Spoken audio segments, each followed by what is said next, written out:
Education Wellness Workshop. I'm Laura Jurasek. I'm the Wellness Committee Chair, and I would like to welcome Mike Zamiara. He is CEO at NeoWave. Is that right, NeoWave? NeoWave, Yep. Okay. He has a diverse professional background, having dedicated over 8 years to NeoWave, where he currently serves as the CEO. NeoWave is a high-tech company that uses a superconducting particle accelerator to produce medical isotopes for cancer treatments. Before leading NeoWave, he held the position of CEO at Orchid Orthopedics, and prior to that, he served as the COO of Emergent Biosolutions. Mike's journey includes a foundational 14-year stint as a CPA and partner at Plant Moran. He served on the Highfields Board of Directors, and he's going to talk to us today about financial goal setting. So please welcome Mike. Thank you. Wow. That was pretty impressive. Yes. We're not overwhelmed at all. Yeah. So yes, I have been a few places. I think the thing that gives me maybe the most foundation to have this discussion when Laura and Brian asked me to do it is really my early career, which was being a CPA at Plant Moran and having done many of these for clients. Actually, we were involved with foster care for a period of time, and a lot of the families so we were very lucky in foster care that the families that where we got the child were interested in staying in touch with us. So 3 or 4 families that we've helped to give some of that sort of financial background and try to help people out. As we were talking about before, a lot of folks don't get that growing up, and they need some perspective to kind of help them with what they're doing. So I'm going to take you through this. I would really appreciate where you guys have questions, where something's not making sense. I'd really appreciate it if you ask them. So don't hold them till the end. Let's make this maybe a little more interactive than me just spouting off for the next 40 minutes or so. How's that? Before I start, can I just go around the room just to know everybody and maybe just a little bit about you, background or any financial background or anything there? Can we start there? All right. My name is Lillian Thompson. I work here out of this office as the Family Reunification Program Supervisor. I'm somehow good at budgeting my money because I take myself on vacations and I still have money to pay my bills. Beautiful. And that's about it. Self-budget. Great. Terrific. Thank you. I'm Megan Ray. I work as an FRP team lead out of this office. And I'm working towards getting my master's to become a counselor, mental health counselor. Great. By October, hopefully. And I have a lot of student loans. Okay. That need to be paid off at some point. Yes. In the distant future. Nice. Okay, great. John Wilson, FRP family worker. I'm also here representing my wife, who's also a family worker. We both have student loans. Okay. That just started back up in December or October. And in the midst of that and running a household and still having children in college, it's challenging, and also some credit card debt. So I'm interested in any information for that sure. too, so we can keep things floating. Great. But probably mostly everybody's familiar with all that, right? Is it bouncing back here? Or? Yeah, sure. Or do you want to go back here? Oh, yeah, I'm Jake. I'm in marketing. I do marketing and communications here. In terms of finances, I'm not very good with numbers, but I try to do my best with budgeting. This is like my first big boy job, so I'm still trying to get the hang of it. Great. Thanks, Jake. And can you go ahead? Just again, Laura Jurasek, Fund Development Director. So I do know the numbers at Highfields, but it is definitely hard. Personally, I try to budget. I do pay all bills and I'm in charge of all that stuff in my household. So I also have student loans. So anything related to budgeting is always helpful because it's hard for me to stick with it after a few months. My name is Hunter Fredrickson. I'm an FRP family worker and a youth and family alternatives family counselor. I do have some student loan debt that I'm going to have to start paying off, and I also do have a lot of credit card debt that's kind of needing to be paid off, but somehow, some way, I keep above in the green, so we're good on that right now. All right. Budgeting is a big one, so. All right, great. Thanks. I am Erin Lampaney. I'm the FRP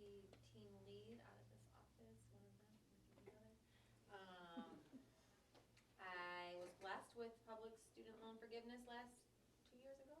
Oh, I nice. don't have any more student loans. Congrats. That's great. But I do have a family of 4, and I am the primary person in making sure all the bills are paid and there's groceries in the fridge and cupboards. So Nice. budgeting is important for me and then also for teaching my clients. Great. I'm Becky Wemble. I'm the Director of Quality and Education. My dad is amazing at finances and somehow didn't teach me any of it, which I just feel some kind of way about. And I have 2 kids, 12 and 14, so preparing for college and also my own retirement. Haven't done a great job of doing that. Honestly, I'm terrified of discussions about finance. So the fact that I'm even sitting here, I'm the avoidant person, like la la la. So I'm really proud that I'm just here. Great. Thank you. Brian Filson, CEO. Well, Mike was my absolute very first board member that I recruited 17 years ago. So. Yes. This, Wow. this Wow. takes us both back a little bit. Whew. Yes. Way back. So a little joke. While I'm the CEO at Highfields, at home, I am nothing when it comes to money. So my wife is the accountant. She does all things financial, and I quite honestly, she says it's all in the file cabinet. If I ever go to heaven, it's all right there. Just go find it. And I'm like, okay. Whatever. Nice. Good for you. Well, me with being a CPA and all the different things I've done, I am in the exact same situation at home. My wife basically, she said, well, it was interesting. When we got married, she said, I am not good with my finance. Like her checkbook was a little wonky. And so we sat down and she said, how about if I take this over and I'll do it and you just sort of help to guide me. I tried to guide her after month 1. That didn't go well. Decided we will just end. She's actually gotten very good at it, and it's worked out rather well for me to have her handle all of that. So yes, I don't know where anything is financially for us. So, which is probably not a good entree into this whole thing. 'Cause, but I do have some thoughts. So I'll take you through this. The agenda that I put together for this. These are items that I looked at as, like, I've got staff that a lot of times ask me questions about things, different things that I've come across. We don't have to stick, if you've got other questions that we want to go into, I'm happy to share what I know, and in times I might not know something about it, and I can even get back to you with something. I get pretty passionate about this. So I have 4 boys, all who are out in the world today. All have jobs. I have spent a lot of time with them trying to help them just because I wasn't very in tune with what I needed to do early on in my career.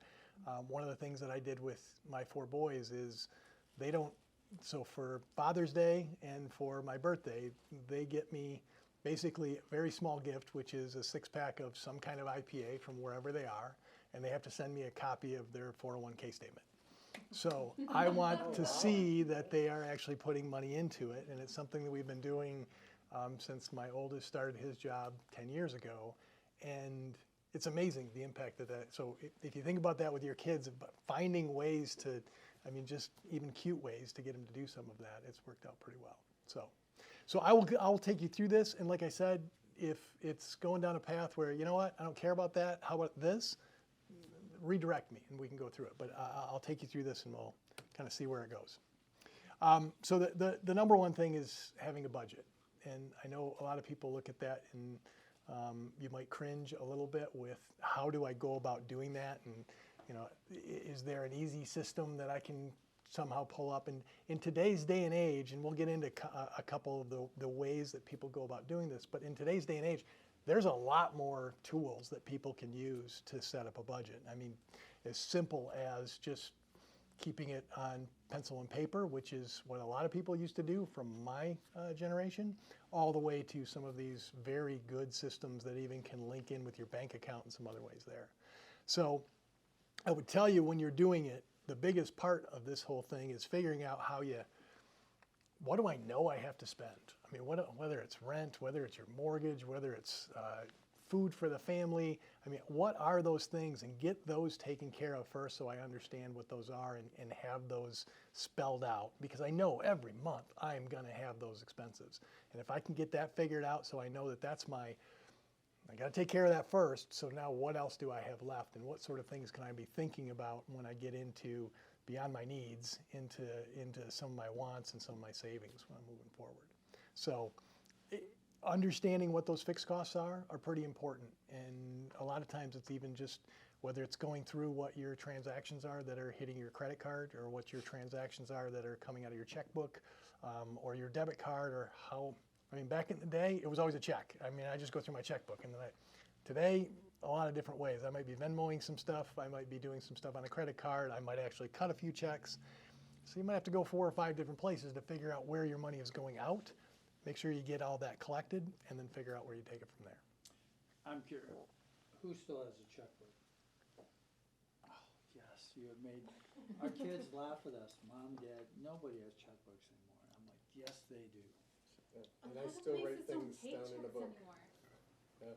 Yeah, When I do my yearly planner for work, I always buy a yearly budgeting planner, and I write everything in monthly.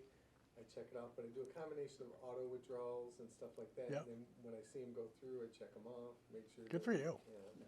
Yeah, I mean, that's what so if I go back, again, doing balancing of the checkbook, I've had 3 instances in my life where I've had to go, where the bank screwed up. I mean, again, if I wasn't balancing my checkbook, that would have never most likely come to light. I mean, it wasn't huge dollars, but it was $20 here, it was $60 there, it was just that some things that they processed incorrectly. So if you're not balancing your checkbook, you're not going to find it. So. Well, I noticed, I think I was just sharing with somebody. Me, yeah. Bank took my Visa card out twice. I went online, made the payment, and Oh, then yeah. when I went back in to look, it had been twice, and I'm like, wait a minute, because I have other stuff that's coming out starting Monday. I need to get that rectified, so, Sure. yeah. Yeah. So paying Yeah, 'cause attention to they that. make errors too. They do, and somehow sure. making sure you check it. And now in today's day and age, where you've got a lot of things that may be hitting your bank account, then they have the right to hit it because you've given them the permission. Making sure they're hitting it for the right amount and the right number of times in a year. So. I just realized I've been paying for HBO Max for like a year and I didn't know it and I haven't been using it. If I was balancing my checkbook, I might have known that. There you go. So you're killing the later part of my presentation, which gets into the number of subscriptions that people have that they pay for that they don't know that they're paying for Well, anymore. that you don't need, because sometimes Correct. your insurance company has stuff that they cover and you're double covering it, and you can bring down some costs. Very much so.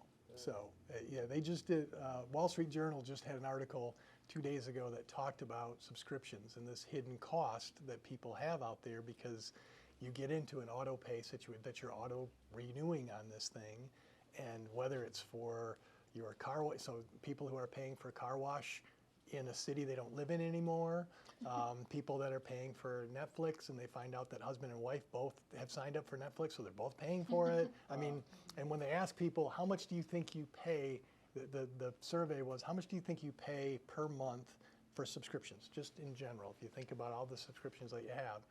And they said everybody, when they put all the data together, people were somewhere in the neighborhood of about 50% of what they were paying somewhere in the neighborhood of 200, anywhere from 200 to 250, and they were guessing anywhere from 80 to 120. So yeah, you kind of lose track of it. So let's kind of move into tracking the expenses and how you go about doing that. Again, pen and paper is a way to go. I've got down here cigar boxes. So what I learned from my dad, again, not a ton of financial stuff from my dad, but so my dad ran a pharmacy. He was a pharmacist. We had a store. He had a cigar box method. And in his safe, he kept cigar boxes for each of his fixed costs. So what he needed to put away for any sort of repairs that he was planning to do, any of the things related to utilities. So he had like 9 cigar boxes that he kept. And I don't know if you guys remember cigar boxes. We used to have a humidor in the drugstore that had all, so he would just take those. And so the last two were basically a savings and for things that he sort of wanted to do but didn't need to do. So if he ever had any extra money, he would figure out which of those two cigar boxes he was going to put them in. And that was his system. And there's a lot of systems today, like using the Nerd Wallet or Good Budget. There's actually some free versions of those that are out there. And they have a similar sort of plan. And I think one of them actually calls it I think they call it the envelope system or the cigar box system. Same idea. Figure out what envelopes you need to put it into. Get those need things taken care of first before you start thinking too much of the wants. Yeah, where, hey, I'd really like to go take that trip. I really want to go and buy this very nice thing for my family. Okay, well, hold on. Let's make sure we got the money to do it. Sometimes determining the difference is the challenge between a want and a need. You guys are killing my presentation because that's later. But no, no, it's all good. All good. Is a need. Investment in health and wellness. Saying. Yes, yes, She'll do so well in the mountains. yes, yes. So the other piece on here, like I have on reviewing the credit card statements, that is where you can maybe see where some of these subscriptions are. The other is, I don't know if many of you use Amazon Prime, but a lot of times your subscriptions, you might have signed up through Amazon Prime. And I mean, I just did this like back in November, looked, and there were 3 things on there that, I mean, we had a subscription to Paramount that somehow, I'm guessing, one of my kids said, oh, I want to watch this. And so they signed up through our TV, basically. And now we were paying, I don't know, it's like $4.99 a month. So it's not terrible, but it's still terrible because I'm not. One of the last NFL games was on what, Peacock? Peacock, yes. So I called my son and I said, hey, how are you going to watch the game? He said, Dad, I'm watching through your subscription. So I'm like, Bonnie, do we have a Peacock subscription? I had no idea. Yep. So, yeah. Yes. Welcome to the Yeah. to the 2020s. Okay, so that's some of the thing that if you're paying attention to it, you'll be surprised at how much you can maybe knock out by taking a look at some of those things, especially in today's economy. So, back to this needs versus wants. Again, defining what a need is and what a want is. And it might be your viewpoint is that it's a need and your spouse is looking at it, no, that's a want. So we're not putting that. Or your next door neighbor, or maybe your mother-in-law. They all have different opinions on where this should be. So how do you navigate that? I mean, a lot of communication to figure it out. And ignoring your neighbors, by the way. That is probably the best advice that I got from my parents, not worrying about keeping up with the Joneses. It's not easy. Compromise. Yes, very much so. Keep civil things in the home. Yep. It's like, where you were talking about wife says one way, husband says the other, you have to compromise with that because what might be a want for me is not a want for my wife or a need, Absolutely. Values. That's right. That's right. Teresa wants some nice lotion. That is it. Yeah. Girl, she has She wants her a body dresser wash. half the size of this table full of lotions. She needs more lotions and body sprays. I told her, if she passed away, I could open a candle store just from the candles that are in our home alone. Yeah. That's But great. my house never stinks. I got a dog and a cat. You never know. So that's a good thing. So have any of you heard of the 50-30-20 by looking at it that way? I've heard of 10, 80, 10. Okay. Yeah, 80% of your income, and then I tie 10% and then say 10%. Yep, there you go. Yeah, 80. So this is another version of it, which basically says I want to budget my needs, so it's only taking up 50% of what I bring in the door. So figuring that out by, okay, I want to move into this nicer apartment. Okay, is it going to fit within my 50% or not? So those are some of the decisions. Then 30% ends up being those wants, and then trying to put away the 20%. And that 20% is usually the part that my want is going to overcome my 20% savings, so I'll take care of that next month. But I'm going to hit it in a couple of other slides, but there's actually a book out there by Napoleon Hill. It's called Think and Grow Rich, and it's been around for a long time. One of the best-selling books in the world. And it's a long book, but the bottom line is if you take 10% of everything you make and put it away, not put it away for next Tuesday or put it away for 2025 or put it away, you will be a very rich person by the time you get into your retirement years. So when you say put it away, do you mean invest it, or do you just mean put it in a savings account and then as it grows, invest it? Correct. In some, so you're putting it in something that is for the long term that you're not going to touch, that you know that you're not going to touch until you do reach that retirement stage. So if you're putting away 10%, you'll be surprised at how much that's going to grow into over a 20, 30, 40-year period of time. So. Start now, young people. Right. Yes, yes. Gotta pay these loans. Yes, exactly. That's you invested in yourself by taking the loans out. Fair enough. You got to get those taken care of so that you can start putting away. All right. So that gets to the emergency fund. And life happens to all of us. One of the things that I learned early in my career as a CPA was I watched a couple people actually go to jail that were clients. We were doing their books. Their controller got sideways. Their controller and their owner ended up going to prison. The controller was doing what the owner told him to do. He was in a terrible situation financially. He couldn't lose his job. He couldn't be without a paycheck. He was in a bad position. Was actually a really decent guy. And he got sideways because he was doing what this owner told him he had to do, which was cooking the books. So one of the things that we end up pushing, would really push at Plant Moran, was if you are in a financial role, you want to be in a position, one, that you're working for a reputable company, but two, that you also have the money that, I mean, in very crass terms, it was the screw you money that, okay, you're telling me I have to do this. I don't want to do this. I'm walking away. And I have enough money set aside so that I can walk away. I mean, that is extremely important to have that piece, especially if you're in some sort of a financial position or in a job that you just don't like. So that's one piece of it. The other is life happens. I mean, we have COVID. We had 2008 where the housing crisis and everything went upside down. We have those situations that they're not in your control. It's because a bunch of politicians did something wrong or a bunch of bankers did something, and you are now going to suffer for it. So what are you going to do about it? Well, making sure that you have money set aside, and then the question is, how much should I have set aside? And what I've pushed hard on my kids is they should have 6 months. I mean, 6 months that, if I think about the sort of job I have, how long would it take me to get that job today if I were going to if something were to happen? So I need to have 6 months sitting there. And that would be 6 months, frankly, of my, if you're really going to get it, 6 months of my needs taken care of. Because at that stage, you better be tightening the belt a little bit, and some of your wants just go by the wayside.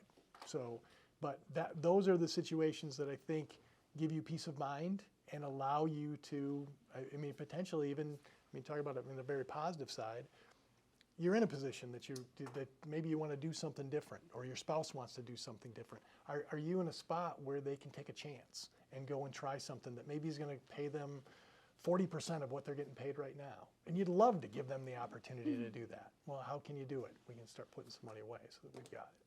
So it's thinking about what those dollar amounts are, and it is going back to your budget. If I know that on a monthly basis, what I'm spending on my needs ends up being $8,000 just to make up a number. If that's mine, okay, well, boy, I gotta have a bit of money. I gotta have $50,000 set aside. Okay, better start today because it's gonna take a little while. So, does that make sense? Mm-hmm. It's a yuck, I know, but that's what it is. But that $5 to $10 a week grows, so.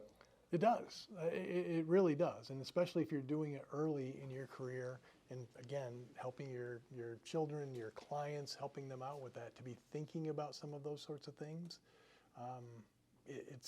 So the family. So we had a foster child. His name was Bryce when he was 1, and we had him for a year, and he is now. he's actually now 14. They live down in Leslie, and we meet with the mother and the stepfather on about every couple of months just to kind of see how they're doing.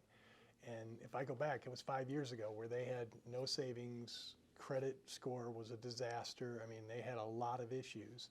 And we started walking through all of this, and they now have set aside like $18,000 that they've put into this rainy day fund that they have just about paid off their house.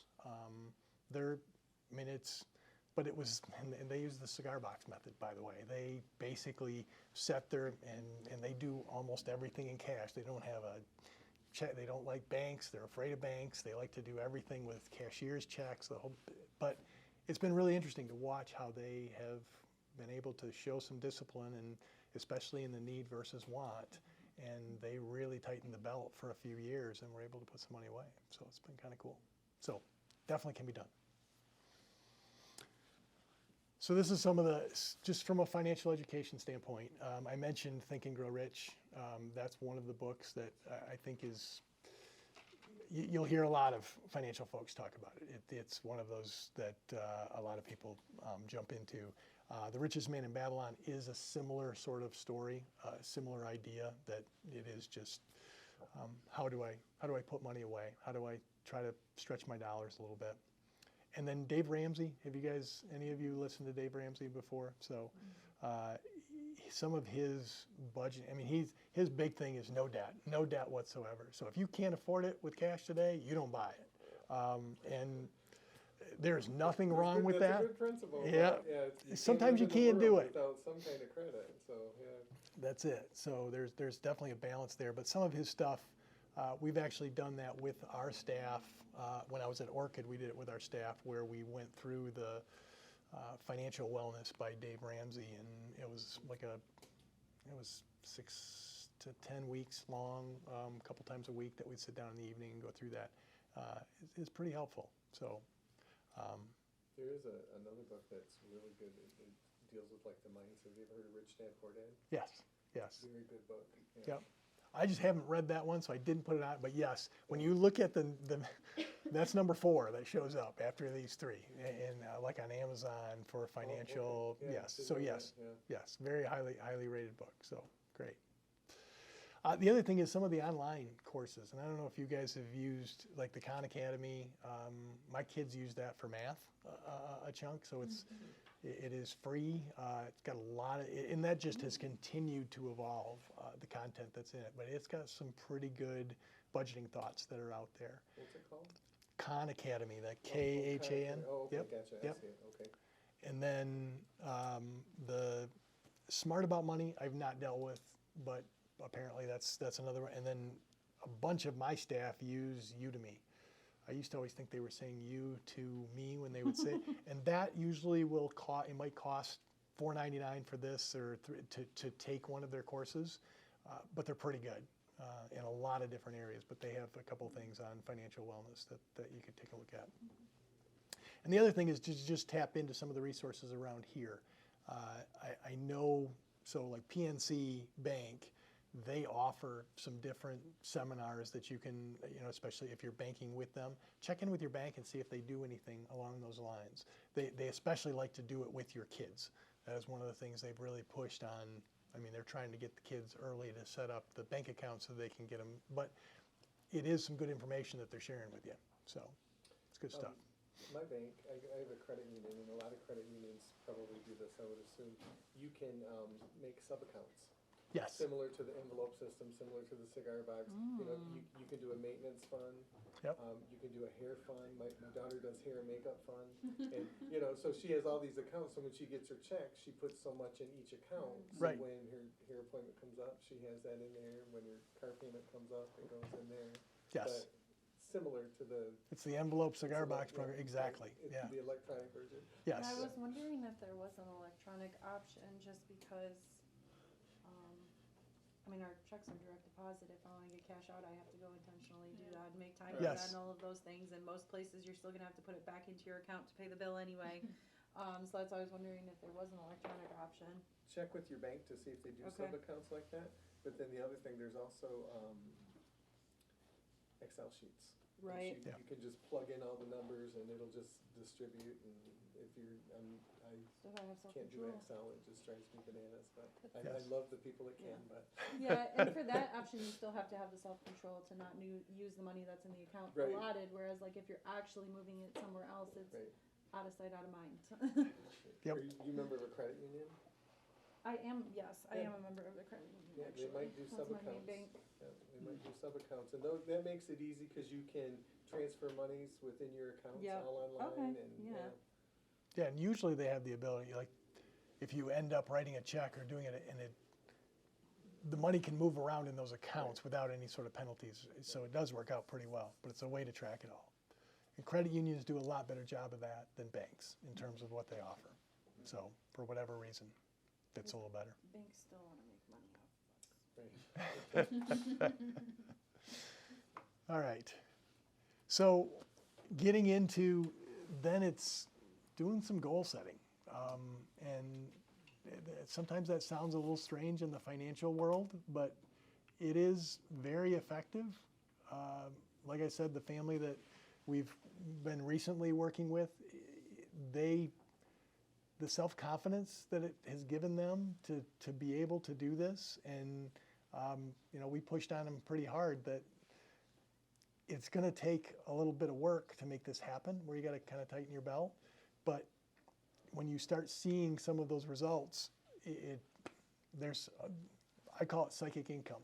When you do see that now you're, oh my gosh, I didn't use up all the cash for this month that we brought in the door, and maybe it's only $15 that we saved, but we saved $15. Holy cow, that's great.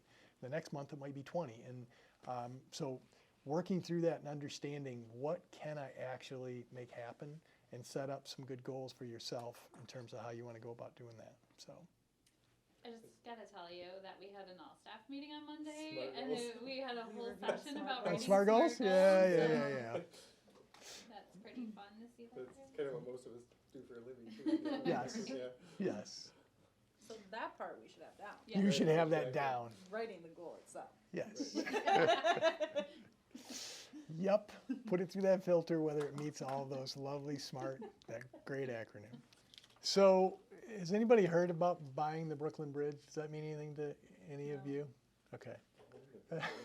My generation. My generation. I can't even remember what there's a gentleman who sold the Brooklyn Bridge to people somewhere in the neighborhood of 240 times. If you ever look it up online, yes. So he would convince you that you could buy it, and you would pay for it. And this is going back into the 20s. But then you'd go to start building your toll booth that you're going to set up, and then they would come and say, yeah, you can't buy the Brooklyn Bridge. So anyway, that's why I use that picture. I'm a big fan of bridges. That many people would buy the Leaving. Brooklyn. Yes. So that's why that's on this slide, because of the number of scams that are out there. I was actually, as I was driving in, NPR was talking about the number of AI scams that are going in whatever the show is, 1A or something. So if you're interested, it was an attorney talking about his father almost getting scammed because they had taken his voice, AI had taken his voice, and so he called his son to say, or his son called his father, who was in his 70s or 80s. I was catching the end of this, and apparently said something about, I can't talk long. I really need you to send me some money. I'm in a bit of trouble here. Can you get a cashier's check and send it to this address, because I'm stuck in Mexico or something like that. And his father almost did it. So We do a lot of that to grandparents for their grandchildren, too. yes, very much so. So I just put up some of the scams that are out there today, and one of the things I would even throw at you is, I don't know if you guys get scammed here at Highfields, but what we see at NIAWave is whenever we're in the press in any way, shape, or form, the number of phishing emails that goes up exponentially. The other is anytime anybody updates their LinkedIn account to say, so I'm the new CEO at NIAWave on LinkedIn, suddenly a bunch of my people were getting text messages saying, hey, could you get me $300 worth of Home Depot gift cards and just send them to here. That's happened here, hasn't it? Yes. I remember somebody saying something about, well, I'm never gonna live this down, you oh, guys. it wasn't you.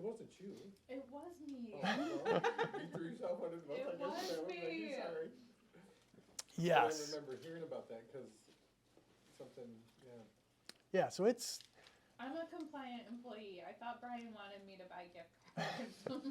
And I'm sorry, but, so the joke is, she actually was in the parking lot of Meyer, ready to do this, and she was relatively very I was new. like brand new in my And she position. was like, I don't wanna be the one to like call him, so she called a coworker. I called Ed because I didn't think my credit card limit was high enough for how much he was asking me to buy, which should have been a red flag at that point. And then it was like, no, you know, and she was like, oh, okay, you know, so. well, but you did exactly what you're supposed to do. Right. Good I for you. did. I mean, that's it. Check out and And see then if Brian this had is, to spend the next 6 months telling me I don't need to ask him for permission to do every single thing I tried to do.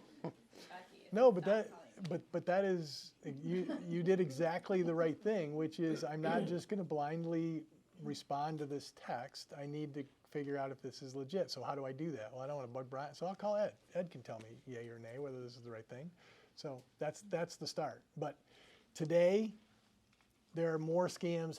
There are scams happening all the time, and they're coming up with more creative way. I mean, it used to be the Nigerian prince who, you need to send him money and everything's going to be great for you. Those are pretty old nowadays, but there are a lot of very similar sort of scams, but with a little different story to them, and you just have to be careful. And I did an AI seminar that was like 6 days. I made it through 3. And I'm like, yeah, I can't do this. Because it was just way too much information. Yes. Because, people will call you on the phone and say, hey, can I speak with John? And if you say, yes, this is John, they're recording your voice. Yes. And then they can take that yes and put it towards something else that, it's, Right. correct. That's so terrifying. you always say, who's calling? Yeah. And you never Not say calling yes, you my never say anxiety no. back. Yes. It's like, don't bother me. Yeah, yesterday, I get an email here at Highfields saying, hey, your Amazon account is, there's a problem with payment. You need to, double check and submit your correct payment information. Click here to correct. And I'm like, yeah, that's, I've gotten calls Yeah. from Amazon after I've purchased something from Highfields. yeah. To upgrade my account to, these, and then I'll get an email from Amazon that says, don't upgrade your account without blah, blah, blah, blah, and so I just like, no. Yeah. Confusing. My car's extended warranty has been about to expire for 6 years now. Yes. So there are many out there. A lot of them, it's pretty easy to spot.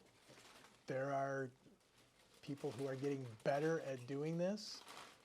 So it comes down to paying attention where you can, verify things before you ever send any money or send anybody any of your banking credentials. I mean, you'll find that most banks will say, we're never going to ask you for that. We're never going to ask you for that information. So make sure that you're dealing with a reputable group before you go forward with that. So Something local that actually just happened to me last year, I had Comcast call me. I had forgot to pay my Comcast bill, and it was past due. And when you call them, their calls can be intercepted. And what happened was, somebody called, I said, oh, yeah, well, let me go ahead and take care of that now. So I paid it and I put it on a card. I put it on, luckily I do most things on a credit card, so then that way I have tracking. So it was a scam, and it was like $159, I think it was. And because I put it on a credit card, the credit card was able to reimburse me for it. But then I go to Comcast and I'm trying, by the time we figure out it's a scam, Comcast had already given me 3 late fees. And so I had to go back into Comcast, and they're like, well, you know it's a scam if they answer right away. If it takes you a long time to get through the customer service, then you know it's a, yes. Right. And I'm like, oh, if they pick up the phone right away, it's a scam, So it's Oh, like you pick up gosh. the phone and guys, and I certainly mean nothing by this, and I know this is horrible because I'm a social worker, but I have to have people that speak English because sometimes I can't understand. what they're saying or what they're trying to say, or they can't understand what I'm trying to say, and that really makes it hard. Yeah. Do you call those Filipino, like call centers or something? No, it's just like, it seems like they're always from India or, or somewhere that, somebody very heavy accented, and it's just, that bothers me, and I know we outsource a lot of stuff, I mean, that's just Yep. kinda how it is. Yep. So, yeah, I just try not to do that. If you're on social media as an app on your phone and you do any banking on your phone, okay, so that's just the setting, so the scene. Yep. You watch someone's story and they've clearly been hacked, do not direct message them on that social media site, because if you direct message them that, like, oh hey, I think your account's hacked or whatever, then that person who hacked it has all the information on your phone access, and then if you bank on your phone, I'm spending money from your credit card, all of that. Same thing with the marketplace. If they ask you for your Venmo account more than once, and then they ask for a verification, don't send it. Because it's a huge scam, because I had to figure that out this summer, where they kept sending me stuff, saying they needed to verify my account, they're gonna send me the money, and they sent this like fake account, and I looked at the email, because it automatically sent to my email, and I was like, that's a fake account, we're not playing this game, so I deleted them, blocked them. Jeez. There's a lot out there, like you said. There some is. can be identified, and sometimes it's a little challenging Yes. to identify. What happens to the good old days of just handing cash to a person after you're seeing the product? Like, Yes. Yeah, the one thing so my son, who lives in London, he had someone steal his phone out of his hands. He was actually, it was a full-blown setup. Someone was asking directions. This was in the evening. He was so they stepped outside and he was kind of showing him on his phone, this is where you'd go and here's how you'd get. I mean, he was just being friendly, basically. And another guy runs by, grabs his phone, and just keeps sprinting. But your phone is open at that point in time. So now they have a system where they immediately grab your bank accounts, and they ended up taking like $6,000 out of his bank account. It ended up being covered by the bank's insurance, so he ended up getting it back, thank goodness. But yeah, kind of a freaky situation. My friend's phone just got hacked, but it was like they were just, I don't know how the person got into, maybe through social media or something like that, but they gained control of the phone, and then they couldn't do anything with their phone, and they got into all of their accounts, bank accounts, and Yeah, because they locked them out, and then they locked them out, and so then they were trying to, like, this was planned obviously at a time where banks weren't open, so they couldn't like call the bank and reach out, but everything that they tried to do was everything sends you a code back to your phone or sends an email to your phone, so then the hackers saw everything that they were doing, and they were on the phone with the bank finally when it was open, and the people at the bank were like, they're literally blocking us from doing things like as it's happening. It was a huge nightmare. That was Yeah. Lori Barks, sir. yes. New things to be afraid of. Yeah, and I don't want you now. So if somebody asks you directions, you don't give them directions, and we still need to live, and we still need to treat everybody with respect and how we operate. But you have to have a little bit of skepticism in today's day and age in terms of when someone is coming to you and requesting something. What are they requesting? Does this make sense? And if I'm giving it to them, how am I giving it to them? So just some thoughts on that. Any other questions on the scams side? I mean, we could talk about that for the next 3 hours, I think. The thing that I would throw at you is making sure if you make it through all this and you're able to start putting money away and you've got your needs taken care of, you've got your emergency fund, your rainy day fund, got to celebrate that a little bit. And that doesn't mean go and spend everything in your want account, but it does mean maybe spending a little bit of it and making sure that because that will help you to continue to do it versus just the drudgery of putting the money away. So. And that's what I have. Other questions? Anything else I can help with? I know that this is best practice, these Yep. things. Yep. A lot of our staff don't make a ton of money, and our clients also don't have a ton of money, so it would be great if we could spend 30% on our needs and 20% on savings, but that's maybe not likely for a lot of people, so like bare bones, what, if you can only do a little bit, like how should you? Yeah, it does come back to understanding what your means are. So the first thing I've done with folks is I want to understand what your fixed costs are. So if I know that let's say you've got $3,000 that comes in every month that you end up in your pocket. Okay, let's look at what your absolute needs are. And is there any way we can knock those needs down? So before we even deal with wants and the rainy day account and all of that, what am I spending money on in that needs category? So what my food budget is, my apartment right now. Again, maybe I stretched a little bit too much and okay, can we get out of that apartment and move to maybe something that's a little less expensive? That's where the focus, I think, usually that's where it needs to be to get that into a range. Yeah, so you might not be able to be in a 50, 30, 20 sort. That is sort of like you said, that is hey, if everything's going rosy, that's where you should try to be. At this stage, if you could be at an 80, 10, 10, 80% of it is going towards my needs, I'm going to try to put 10% away so that maybe I can get some sort of a vacation or something that I want to do. And 10% I am truly putting away that I'm not going to touch because that needs to be there if something goes sideways for me. That might be a way to look at it. Okay. But if you focus in on those needs, and I mean, some of it is pushing out some of the gratification, sort of, boy, it'd be nice to live in that place that's got the pool and has got this and that. Yeah, right now that's not in my future today. Okay. Yeah, Megan.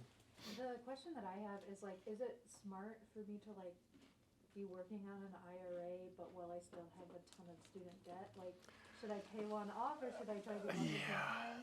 Yeah, so right out of the gate, when you look at what am I paying interest-wise on that student debt?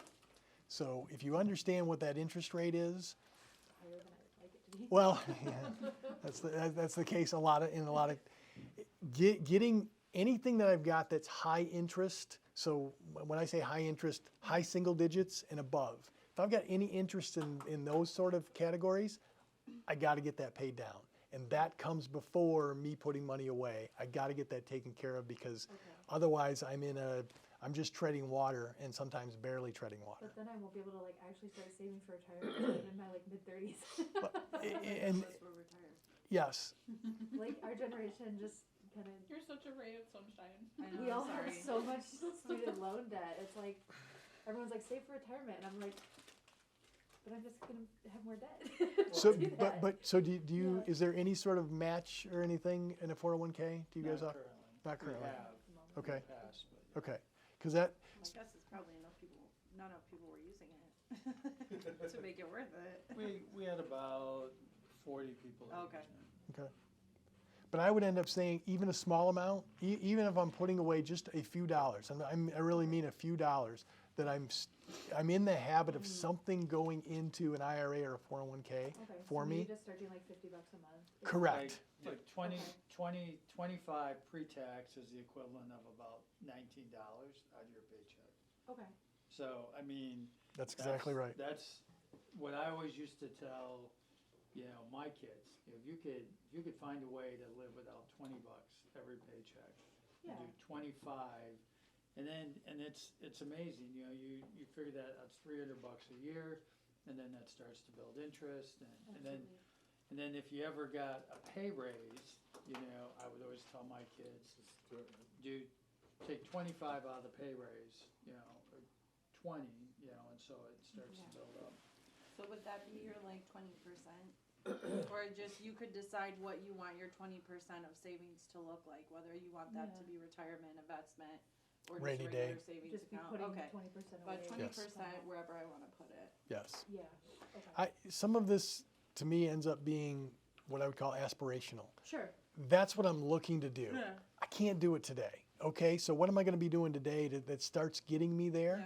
Yeah. And again, then it's back to this slide that you know what? I'm actually now able to put away 10%, and last year I was only able to put away 4%. Great, I'm making some strides to start making this happen. You know, I've heard, don't put all your eggs in one basket. I'm sure everybody's heard that. Take a little bit for investment, take a little bit in savings, take a little bit in emergency fund, and so it's all kind of spread out. So you got some that's growing more higher than others, and some that's not. Yep. But then a lot of times your bank will offer like CDs, and if you got like say $3,000, and you could throw it into a CD for like a year or so, and make if it's just going to sit there anyway, it's like going to get higher interest, right? Yes.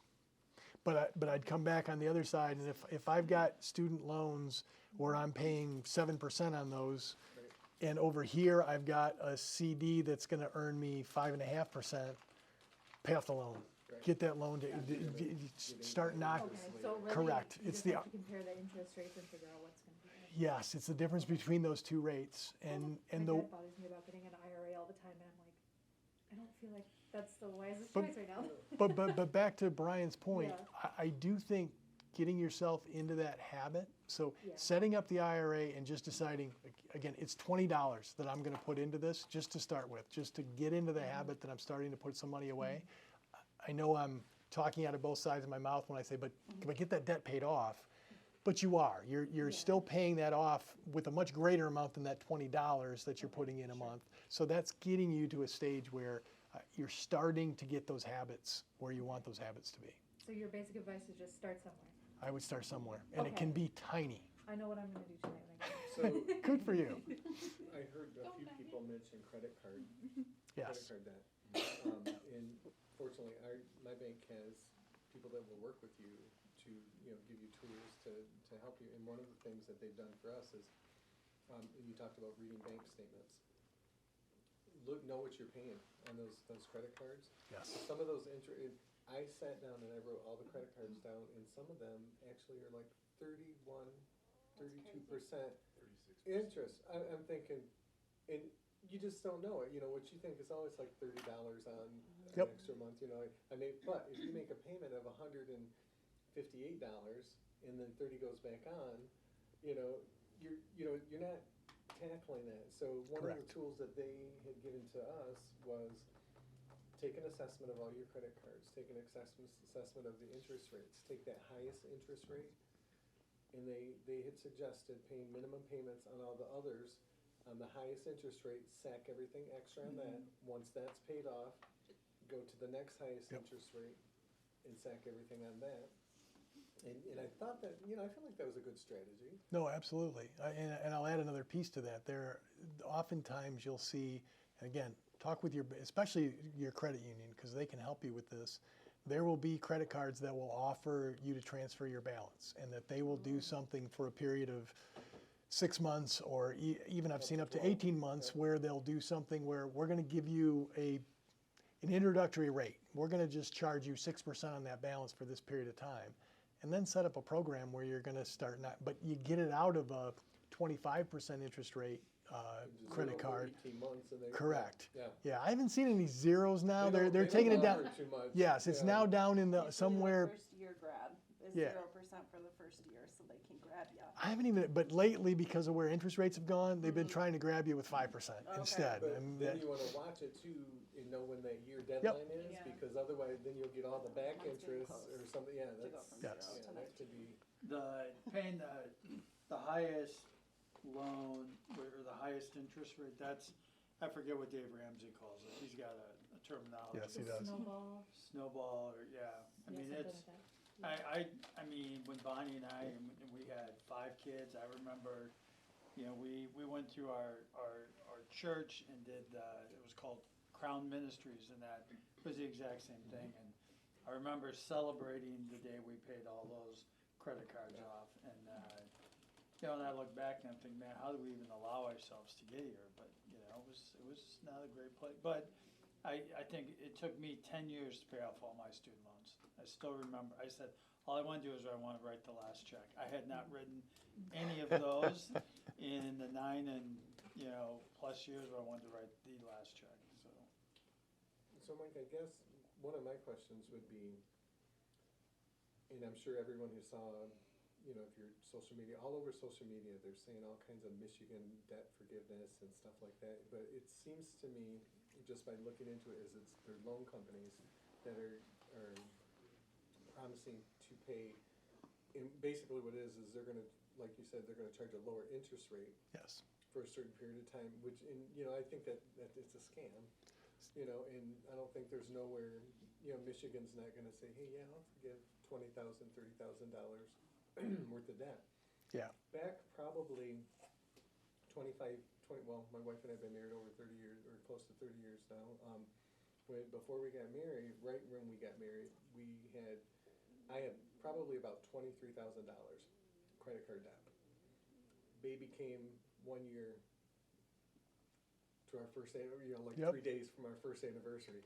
And then, so that first 5 years of our marriage, we were able to successfully pay off that $23,000 debt using different tools. But there used to be a place, and I got connected through our church, it was called Christian Credit Counseling. Mm-hmm. And what they would do is they would take and negotiate with all of your creditors to get no late fees, no interest fees in exchange for a set monthly payment. I know that's not always good for your credit score because they probably still, I mean, I don't know how it works. Yeah. But I haven't found a company like that. I mean, I haven't needed one for quite a few years, but, you know, now, you know, as we're getting older and these student loans are kicking in and all this other stuff. Are there any organizations like that are reputable? Yeah. That can help you Yeah, with that and not damage you as much? The challenge is there's a lot of them out there, and there are some that are good, and it's figuring out which ones are the good ones. So there's the Christian Credit Counseling, the And I don't even know if CCC. they still exist. Yeah, right? well, there are multiple CCC ones now, and I don't know which. There is one that's called Christian Counseling. I think it's Christian Counseling Centers. Okay. That one has been not so good. It's gotten a really bad rap, and so there's another one that uses those same three initiatives. It's credit counseling, it's 3 C's, and I can't remember what the third, but anyways, yes, there are some of those out there. I think some of it is just the common sense part. So understanding, and so the first question that I would ask is, okay, how do you make your money? I need to understand how that's going to happen. And if they can explain that to you and it makes sense, and usually what it is they say, we're going to go and we're going to negotiate for you and get some of your credit cards cleaned up. We're going to consolidate your credit maybe onto a new credit card that's got a lower interest rate. We're going to do some work on that front. For that, we're going to be charging you, let's say that your debt is $40,000. We're going to be charging you something in the neighborhood of $100 a month for us to manage that for you. Now, if they come back and they say we're going to charge you something in the neighborhood of $1,000 a month, wait a minute, you've just taken half of what comes in the door. How is this ever going to work? You're just going to keep me treading water, and I'm not going to get there. Can you recommend any companies that would be legit, or would that be a tough question? That's a tough, just because I have not looked at that lately. I can take a look at it though, and I'll get back to Brian and Laura if I've got a couple of thoughts. With the situation and and like I said, we're in the process of taking the highest interest, knocking that down, Yes. going to the next interest, Yep. you know, so following the Ramsey model. But what's really getting, you know, I mean, it drives me crazy when I make a minimum payment and then I see so much of it go back on with interest. Yeah. And I know it's just going to be a process. I know it didn't happen overnight, and it's not going to disappear overnight. You know, so you just got to keep plugging. So, but yeah, if I could find a company that would take and negotiate, and the creditors won't negotiate with you. Yeah. You know, if you can say, hey, you know, I'll make this payment monthly, but you can, charge me no late fees or no interest, and it's like, yeah, sure, well, I'm thinking out loud, but maybe Laura, we could put a one sheet of, financial resources from the wellness committee and send that out, I think it's a good idea. Yeah. And we do have that credit one coming up next week, so if you ask that same question With again, the she credit might score, have an yeah. answer. Yeah, so MSU FCU is gonna do a educational workshop on how your Oh, good. credit score is determined, things like you should do, you shouldn't do. So it's just kind of, February is financial awareness month. As Okay. one of our month focus on our wellness Great.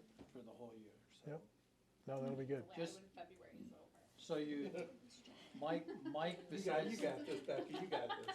besides being a CPA and a board member, and, you know, he has a passion for financial literacy among, you know, among the greater society. I mean, he called me, you know, I don't even know, you were off the board, but he's like, hey, I just, you know, I wanna help some families figure out how to buy a home, but, you know, make good decisions, and, you know, and that's tough. I mean, we work with clients who it's easier to go buy a gallon of milk at the party store at 2 times what they could get it for at the grocery store, but, you know, the bus doesn't run after 6 o'clock, and they don't wanna walk a mile and a half on a Yep. cold, you know, so, you know, but anyway. Yeah. But I actually when whoever from MSU, FCU, usually the credit unions have some thoughts about some of those counseling centers that might make some sense, that have a good reputation. There's been a lot of bad ones out there that just don't do a good job. But I've seen some that do a good job. I mean, they're going to charge you. I mean, and they need to be in business. They need to make some money to do it. But what they're really doing is they're doing some education for you, and they're bringing some discipline to the table, because they've become the cigar box now, and they're deciding which cigar boxes you can touch and which ones you can't, and it is effective. Yeah. So Briefly, home equity loans, yes. when you have equity in your house. Yep. That was one of the things that we looked at, but we decided not to do that because, you know, we could take these 26 to 31% interest credit cards, which was unsecured. Yep. Do a equity loan on the house at like say 7%. Correct. You know, I mean, that's better in the long run because you're not doing interest, but now with the housing market being so crazy, they won't allow you to do that. Well, yes, it depends on what sort of equity you have in your house. But I would tell you that, so if I've got any sort of high interest credit cards, any student debt that maybe has climbed up in it, how can I pay that down? That is one of the options. So, and especially working with, a lot of times it's with your bank. So looking at an MSU, FCU, looking at your credit union, and talk to them about, do I have enough room in my house? How much I paid down my mortgage? How much do I have left? And based on what the value of the house is. The reason they weren't doing it is housing values dropped.